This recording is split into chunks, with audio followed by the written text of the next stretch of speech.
Um, Everybody's been asking me when part two is coming. Part two is here, fellas. Like I said, I had some stuff come up, and I had to help my daughter before track practice, before cheerleading. So there's that. But yeah, where I left off, I was talking about the Steelers and their schedule, and how I just don't see the Steelers coming out. With the road they're on, I honestly think the Bengals are going to win that division. I think the Bengals just find their stride defensively and offensively, and the Steelers, with that schedule they have, I just can't see them holding on to that division lead. Now we're going to get to the bad. The bad part of everything, I know a lot of teams are, hoping I get to them, and I'm going to do that at the end after I do my Rookie of the Year, MVPs, and all that. But nah, I'll fit it in before the Rookie of the Year MVPs. I'll fit it in. So we'll get to the bad. The bad of the NFL. There's always bad to go with the good. And with the bad we have right now, we have the Chargers, Browns at 0-7, Dolphins 1-5-1, Rams 1-6, Saints, Chiefs, Eagles, Panthers, Seahawks, Vikings, all with 2 losses. And we coming to the point where, we had the midway point, and it's like, who do you think is going to get the number 1 pick? But the Browns have already openly stated they're tanking. Hopefully they really don't. But the Browns have stated that they have the tank going. So I got to go with the Browns getting the number 1 pick this year.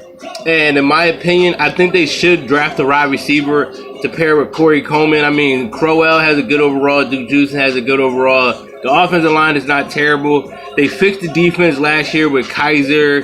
They got Collins last year with Kaiser. They got Peppers last year. They got Garrett last year drafted. They got Agba, who's young. They got Nassib, who's young. Jamie Collins is a nice little centerpiece.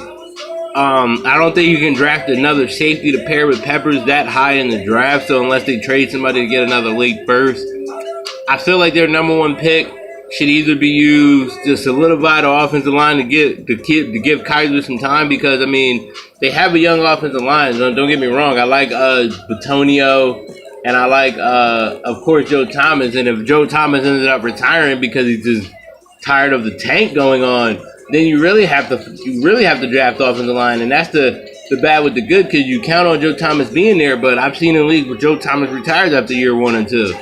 So they got Thomas there, they got Batonio, they got Treader 26, Zelser's 27. Sean Combs is 25, and you could even argue that you could put the rookie Rod Johnson at right tackle, and you kind of have your line set. But in my opinion, that wide receiver core, it just needs something. And Corey Coleman, you have Sammy Coates, who's decent overall. Kenny Britt is a nice little holdover. But I think an explosive young wide receiver to go with Corey Coleman, he's 5'11". Coates is 6'1", to get a nice little 6'2", 6'3" wide receiver, being that Josh Gordon has that slow development. You might want to let Josh Gordon walk because he's going to be 27. So you bring in a wide receiver, and you can throw Sammy Coates in the slot, or you can even throw the shorter Corey Coleman, who's fast but shorter. But you can even throw him in the slot if you don't want to keep Kenny Britt, or you want to let Kenny Britt go. But you got your quarterback for the future. I think with that number 1 pick, they should definitely go wide receiver or offensive line. That's just in my honest opinion. Unless they see a linebacker. And the only reason I can say a linebacker is because, like I said, with Agba, he's a DN linebacker. So either you leave him at DN and you need a linebacker, you put him at linebacker and you let Nassib start. And, they kind of need a middle linebacker, even though Sherbert is okay. So I think those are the only 2 options. Personally, I think the Rams are going to get the number 2 pick. And with the Rams, they're at that stage where Jared Goff is, you got to figure out, is he the answer? He's only 1 year in. You can give him another year. You got Todd Gurley. Oh no, it looks like he traded Todd Gurley. So that was, the Rams are kind of in the same boat. I kind of think the Rams, who I think will get the 2nd pick, I kind of think the Rams should go O-line too. But this is Madden. Nobody's going to go O-line. The Rams, I can see the Rams. They're going to go corner even though they really shouldn't. Malcolm Butler is 95. Tremaine Johnson, 85. And Roby Coleman is at 80. All 25, 27, and 27. They don't really need a safety. Linebacker, maybe a middle linebacker or another outside.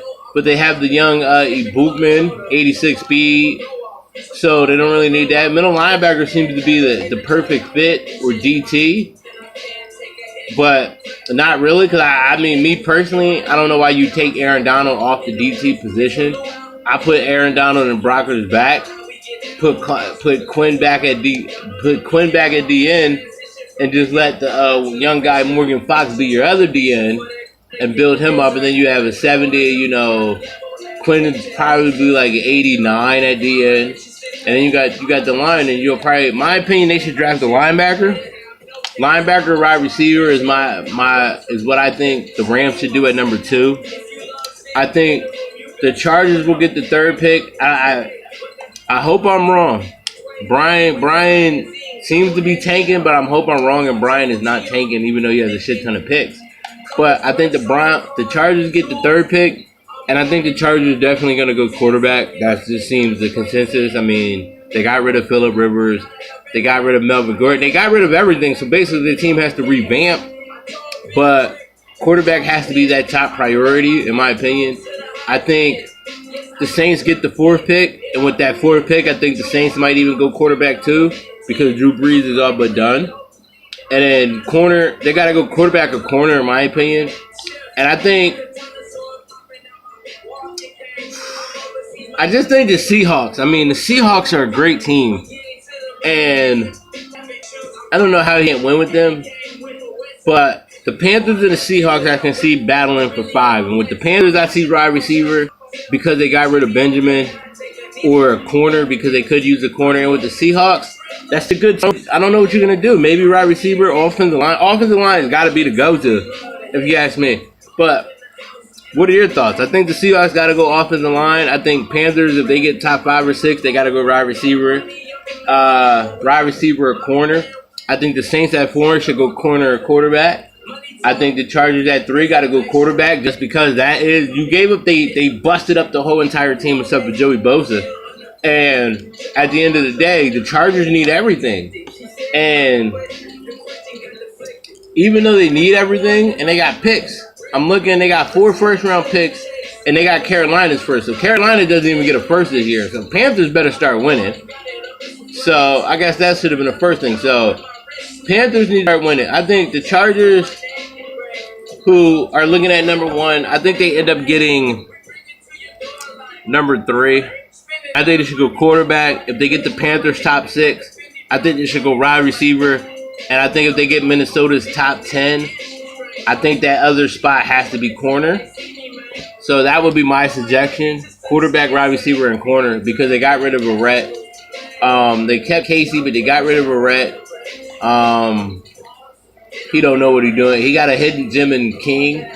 But you got to get a quarterback there, man. I mean, that you just got to. You can't win without a quarterback, and you can't win without weapons, and he has neither. And then at number 2, with the Rams, I see Rams going wide receiver, linebacker, and I feel the same way about the Browns at number 1, wide receiver, linebacker. But everybody has their own opinion.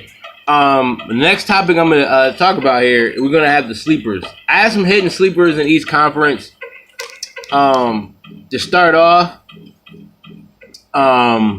where's I'm trying to get my notes.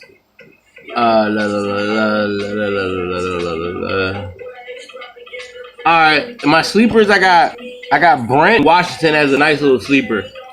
He's been saying all year, even before the league started, don't sleep on Washington.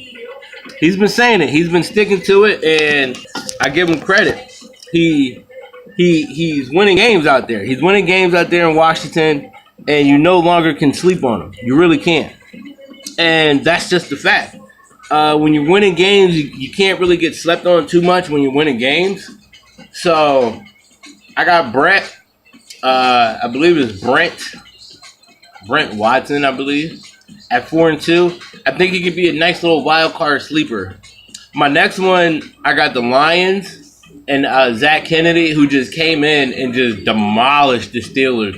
Granted, the Steelers did not have Ben Roethlisberger. That team is still a great team. I mean, you don't expect to see Pittsburgh get blown out like that, even without Big Ben. I mean, Josh Dobbs had 0 touchdowns, 5 interceptions. Latavius Murray didn't really I'm fucking moving too far ahead. Latavius Murray had a 100-yard game, but I mean, Bell did what Bell does: 14 for 140, and he averaged 10 yards a carry. And Latavius Murray did his thing; he averaged 8 yards a carry. And it comes down to the fact that you think, the Steelers have to ride Latavius Murray. I mean, have to ride Le'Veon Bell. And the fact that, 14 carries just doesn't seem like enough carries. I mean, when you know you're missing your quarterback, you got to come out here with the mindset to run the ball 25, 30 times. And when you got somebody as hot as Le'Veon averaging 9 yards a carry, how the fudge, be professional, how the fudge don't you run 30 times?